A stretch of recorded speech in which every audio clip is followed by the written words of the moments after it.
The air crackled with the kind of tension that makes your skin prickle, the kind that warns of a storm before the first drop falls.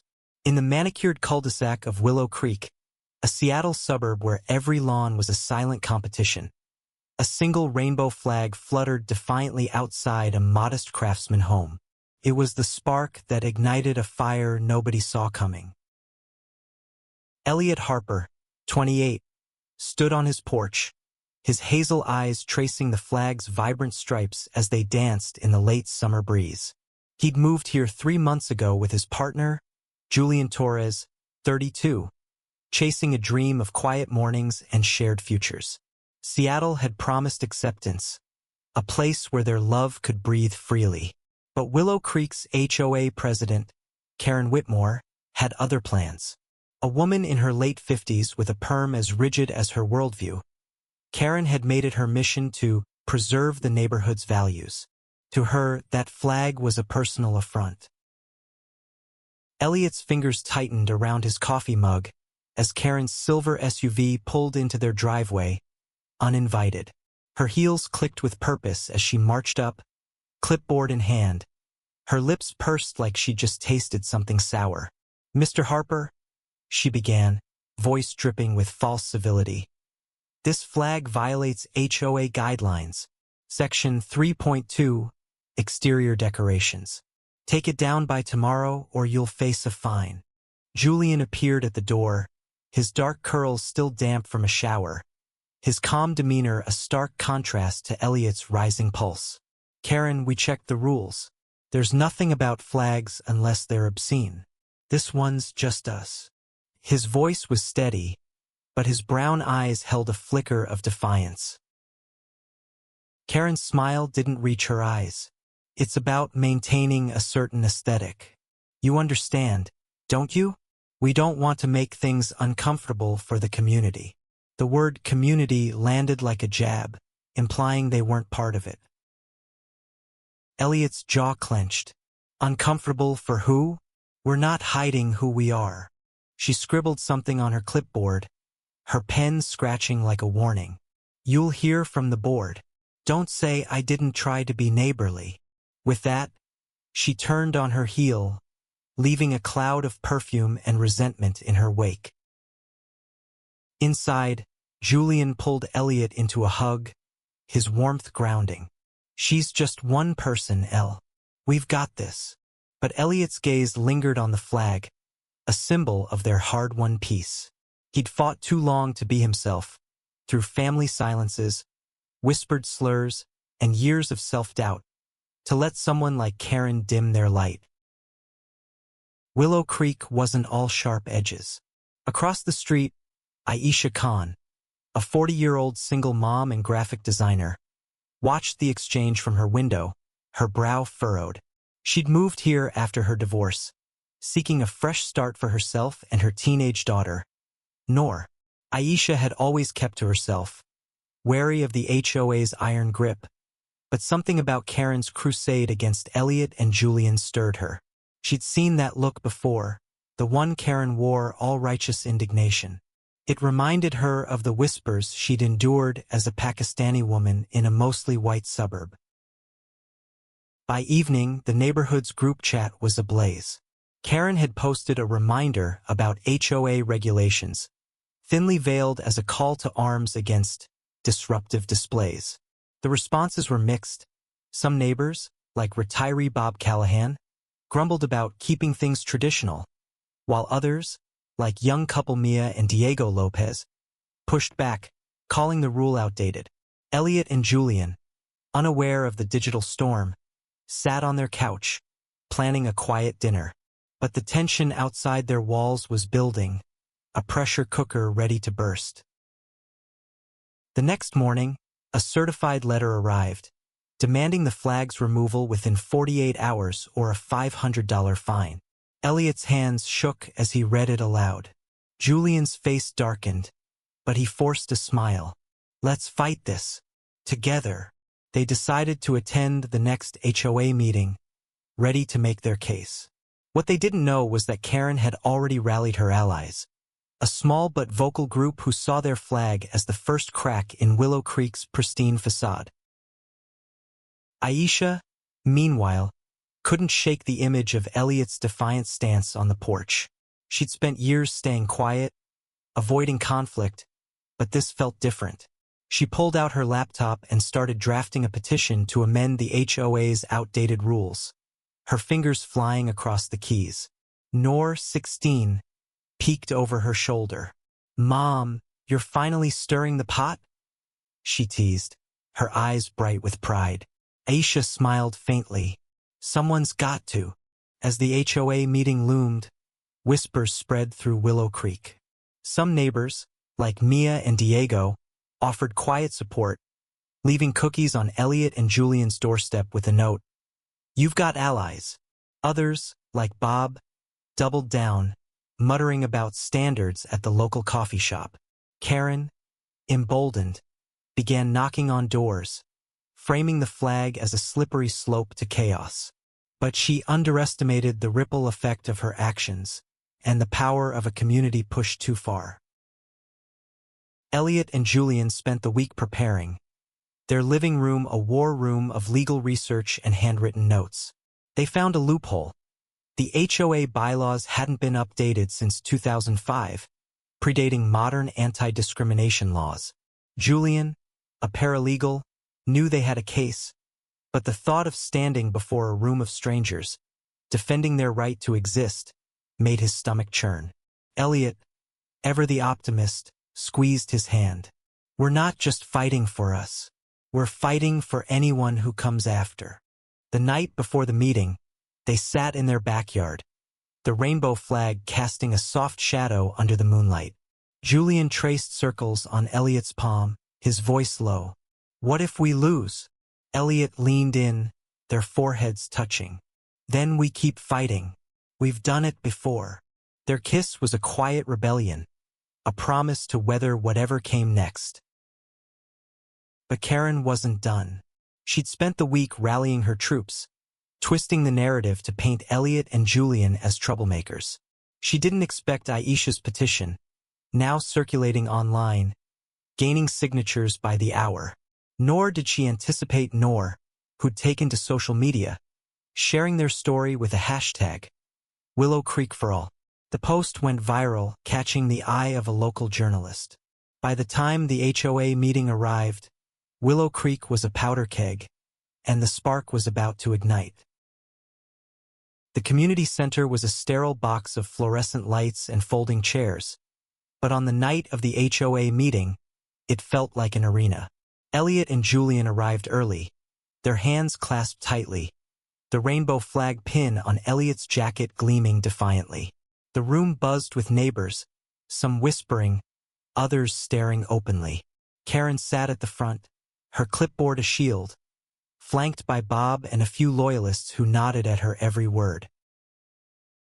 Aisha slipped in quietly, her petition now boasting 200 signatures, printed copies tucked under her arm. Noor sat beside her, scrolling through her phone, where Willow Creek for All was trending locally. The journalist, a young woman named Lila Chun, lurked in the back, her notebook open, eyes sharp. The air was thick with anticipation, like the moment before a thunderstorm breaks. Karen opened the meeting with her usual crisp efficiency, but her voice carried an edge.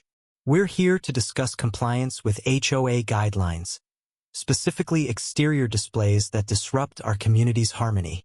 Her eyes flicked to Elliot and Julian, who sat in the second row, their faces composed but their knuckles white from gripping each other's hands.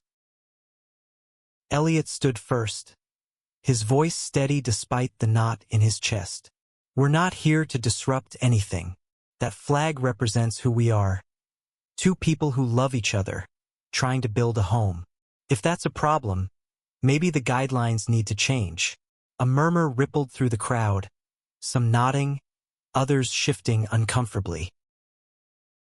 Julian rose next, his paralegal training kicking in.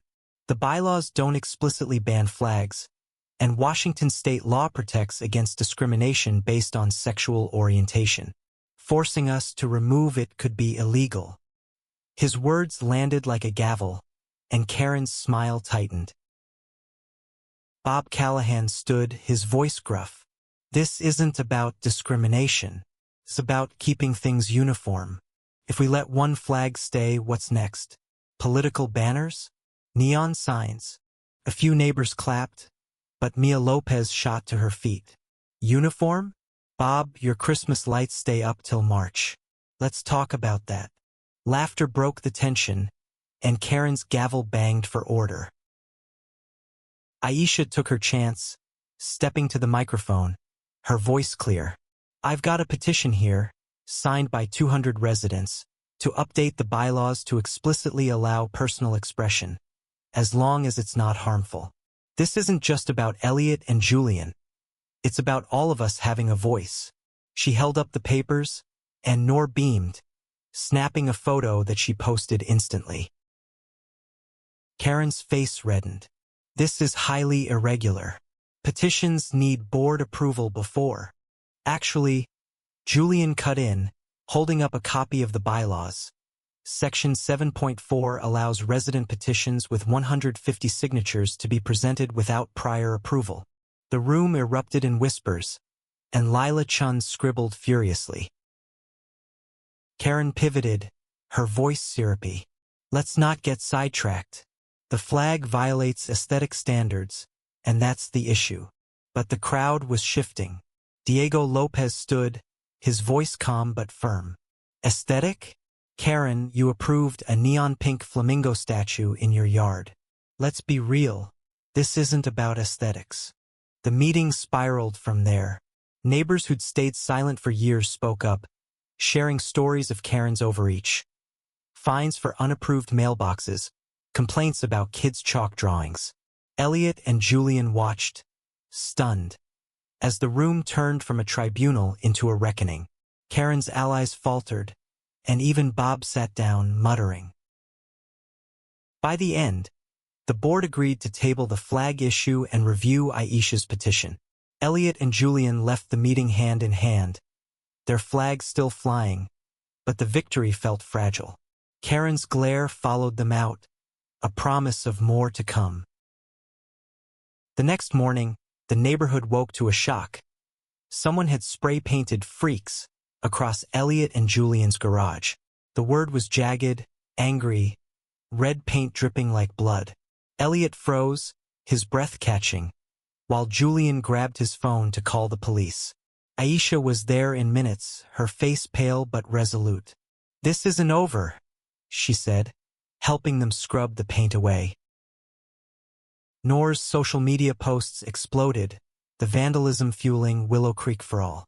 Lila Chen's article hit the local paper, framing the flag fight as a battle for the neighborhood's soul. Donations poured in for Elliot and Julian's legal fund, organized by Mia and Diego. But Karen doubled down, filing a formal complaint with the city, claiming the flag was a public nuisance. She didn't expect the city to dismiss it, citing free speech protections. Elliot struggled with the weight of it all. Late at night, he confessed to Julian, "I thought we'd left this behind.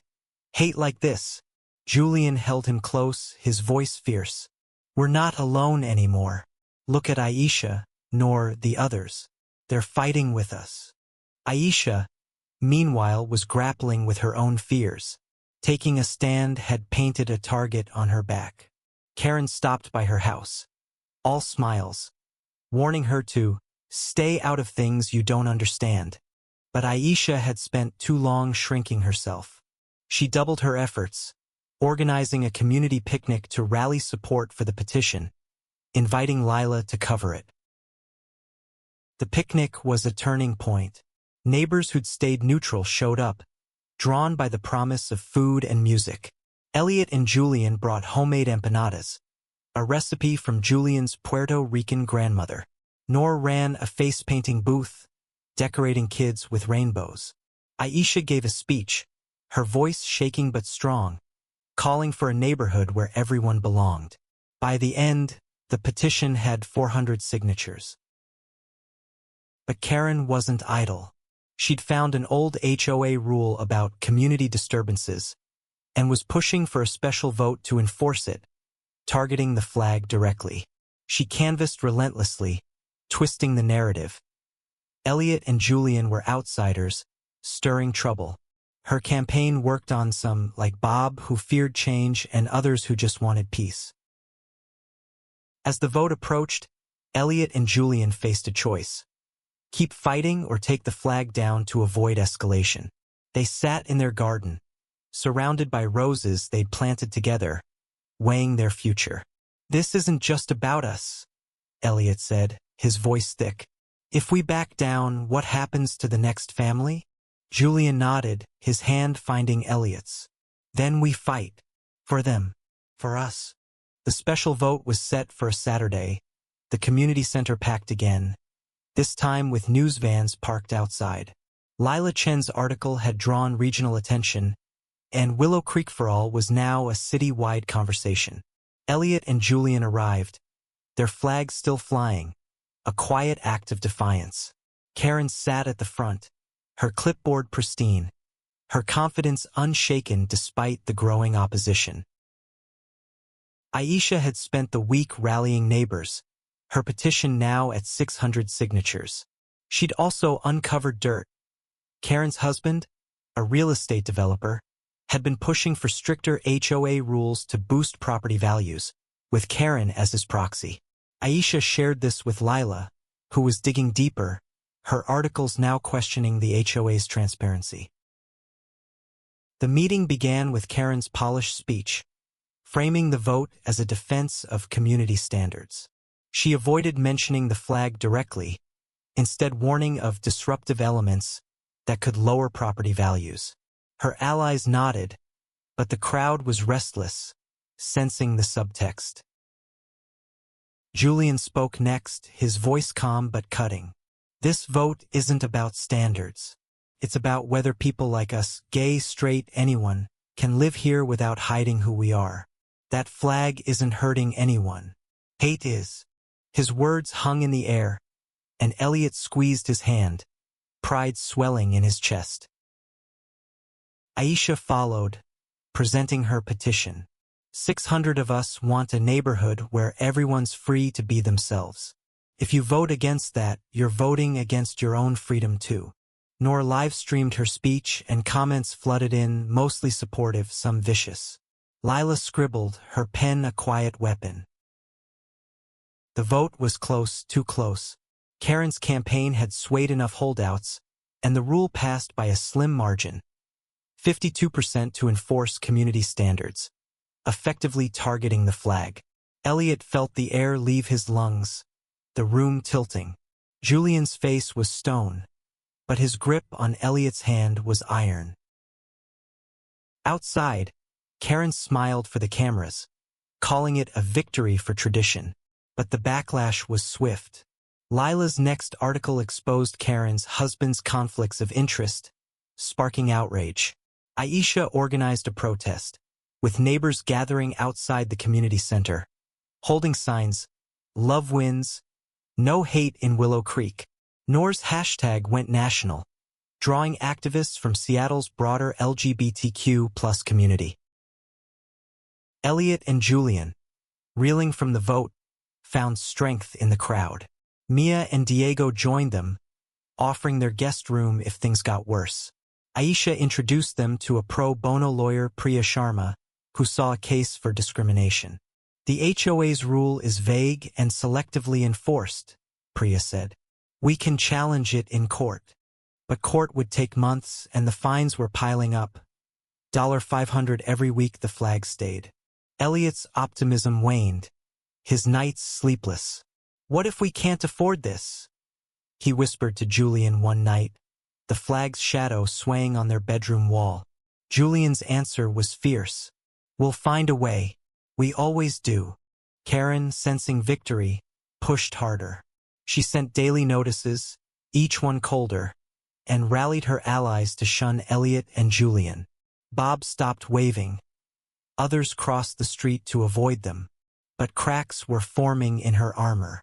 Her husband's business came under scrutiny, and some of her loyalists, like retiree Susan Hayes, started questioning her motives after reading Lila's articles. Aisha, relentless, organized a town hall, inviting city officials to hear the community's side. The event was standing room only, with Elliot and Julian sharing their story. How they'd met at a Seattle bookstore, fallen in love over late-night talks, and dreamed of a home where they could be themselves. Their words, raw and honest, moved the room. Even Susan, Karen's old friend, wiped away a tear. Noor's live stream of the town hall caught the eye of a national advocacy group who offered legal support. Priya filed an injunction, temporarily halting the fines. The community's support grew. Neighbors left flowers on their porch, and Mia and Diego hosted a barbecue where half the cul-de-sac showed up, laughing and sharing stories under fairy lights. But Karen wasn't done. Late one night, security cameras caught a figure slashing Elliot and Julian's tires. The footage was grainy, but the silver SUV in the background looked suspiciously like Karen's. Aisha shared it with Lila, who ran it in her next article, sparking a police investigation. Karen denied it, her voice shrill, but the neighborhood's trust in her was crumbling. Elliot and Julian, exhausted but resolute, kept the flag up.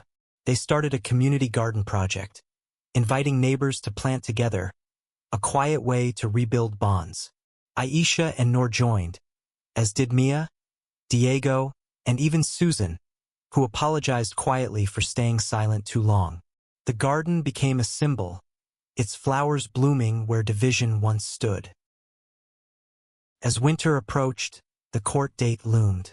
Priya was confident, but the outcome was uncertain. Elliot and Julian spent evenings in their garden, wrapped in blankets, the flag still waving. "Whatever happens," Elliot said, his voice soft, "this is home, because you're here." Julian kissed him, their breath visible in the cold air, a moment of peace in the storm. The courtroom was a stark contrast to Willow Creek's cozy streets, its wooden benches and fluorescent lights stripping away the neighborhood's pretense. Elliot and Julian sat in the front row, their hands clasped, Priya Sharma beside them, her briefcase stuffed with evidence. Karen sat across the aisle, her face a mask of composure, but her fingers fidgeted with her pearl necklace. The judge, a no-nonsense woman in her 60s, peered over her glasses as the case began. Priya's argument was airtight. The HOA's rule was discriminatory, selectively enforced, and violated state law. She presented the petition, now at 800 signatures, Lila's articles exposing Karen's conflicts of interest, and the security footage of the tire-slashing SUV. Karen's lawyer countered, claiming the rule was about uniformity, not bias, but his arguments faltered under the judge's sharp questions. Outside, Aisha and Noor led a small rally, joined by Mia, Diego, and dozens of neighbors. Willow Creek for All had become a movement, with rainbow flags popping up on other lawns, a quiet rebellion against Karen's reign. Lila live-tweeted the proceedings, her followers growing by the minute. The turning point came when Susan Hayes took the stand. Once Karen's ally, she spoke haltingly about how Karen had pressured her to vote against the flag, framing it as a moral failing. "I was wrong," Susan said, her voice cracking. "Elliot and Julian are good people. They didn't deserve this." The room went silent, Karen's face paling. The judge ruled in favor of Elliot and Julian, striking down the HOA rule as discriminatory and ordering the fines repaid. She also issued a warning to the HOA about future violations. Cheers erupted outside as Aisha shared the news, Noor hugging her tightly. Elliot and Julian embraced, tears mixing with laughter, the weight of months lifting. But karma wasn't done with Karen. The police investigation into the tire slashing deepened, and her husband's business faced a city audit after Lila's articles exposed shady dealings. Karen's influence in Willow Creek evaporated. Neighbors stopped answering her calls, and the HOA board voted her out as president. Aisha was elected in her place, promising transparency and inclusion. Elliot and Julian returned home to find their garage repainted by neighbors. The word "freaks" replaced with a mural of flowers and rainbows, courtesy of Noor's art skills. The community garden flourished, a symbol of what they'd built together. Susan brought over a pie, her apology heartfelt. "I didn't understand before," she said, "but I'm learning." Karen, humiliated, put her house up for sale, but the market was slow, and whispers of her actions followed her. She moved away quietly, her silver SUV vanishing from Willow Creek. The neighborhood felt lighter, as if a storm had passed. Elliot and Julian threw a garden party to celebrate, inviting everyone. Aisha gave a toast, her voice steady now. "This is what community looks like. Messy, imperfect, but ours." Julian raised his glass to her, then pulled Elliot close, their love no longer a battle but a beacon. The flag stayed up, its colors brighter against the winter sky. Neighbors joined hands around a bonfire, their laughter echoing. Lila wrote a final article, calling Willow Creek a microcosm of change, her words spreading hope far beyond Seattle. But for Elliot and Julian, the victory was personal. They'd fought not just for a flag but for their right to exist unapologetically. As they danced under the stars, the garden alive with light, they knew this was only the beginning. Spring arrived in Willow Creek, painting the neighborhood in soft greens and pinks. The community garden, once a battleground, was now a haven, its beds bursting with vegetables and flowers tended by hands of every age and background. Elliot and Julian stood at its heart, their rainbow flags still flying, a quiet testament to their resilience. The past months had reshaped the cul-de-sac. Aisha's leadership as HOA president brought new rules. No fines for personal expression, regular town halls, and a diversity committee led by Noor and Mia. The neighborhood felt alive, neighbors waving freely, their lawns dotted with flags and art, each a story of identity and pride. Elliot, now teaching art at a local community center, found purpose in helping kids like he once was, searching for a place to belong. Julian took on pro bono cases, inspired by Priya, helping others fight small injustices. Their home, once a target, was now a hub, hosting potlucks and game nights where laughter drowned out old wounds. One evening, as they planted new roses in the garden, Aisha stopped by with news.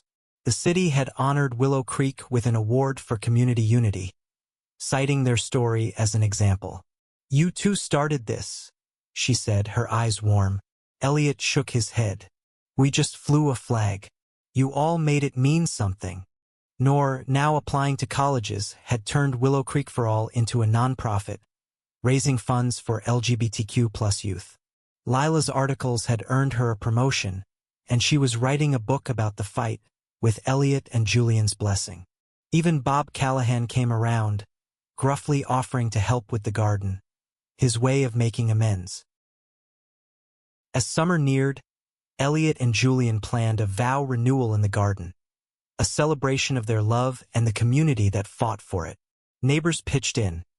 Mia baked a cake, Diego strung lights, and Noor painted a sign, "Love blooms here." The ceremony was simple, their vows raw and real, spoken under the flag that had sparked it all. Looking out at the crowd, Aisha, Noor, Mia, Diego, Susan, and dozens more, Elliot felt a lump in his throat. "We came here looking for a home," he said, his voice thick. "We found a family." Julian's eyes shone as he added, "Thank you for standing with us." The party stretched into the night, music and laughter filling the air. As Elliot and Julian danced, the garden glowed, a living symbol of what they'd built. The flag waved above, its colors a promise. Love, fought for, would always endure.